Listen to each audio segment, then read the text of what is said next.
નમસ્કાર દર્શક મિત્રો, આપ જોઈ રહ્યા છો ડિજિટલ ન્યૂઝ.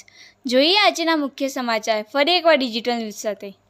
મહેસાણા જિલ્લાના સતલાસણા ખાતે તારીખ 9/7/2024 મંગળવારે આરાધનામાં અને ઉમા કન્યા વિદ્યાલય સતલાસણામાં વૃક્ષારોપણ કાર્યક્રમ યોજાયો. શિક્ષક મિત્રો અને વિદ્યાર્થીઓ દ્વારા સ્કૂલ કમ્પાઉન્ડમાં લીમડો તેમજ વિવિધ પ્રકારના વૃક્ષોનું વાવેતર કરવામાં આવ્યું અને શાળાના આચાર્ય અને વી.કે. પટેલ, બી.એ. પટેલ, બી.બી. પટેલ, એસ.એન. પટેલ, જે.એચ. પ્રજાપતિ વગેરે સ્ટાફ મિત્રો અને વિદ્યાર્થીઓ દ્વારા શાળામાં વૃક્ષારોપણ કાર્યક્રમ ઉત્સાહપૂર્વક ભાગ લેવામાં આવ્યો. જેનો રિપોર્ટ ડિજિટલ ન્યૂઝ સતલાસણા.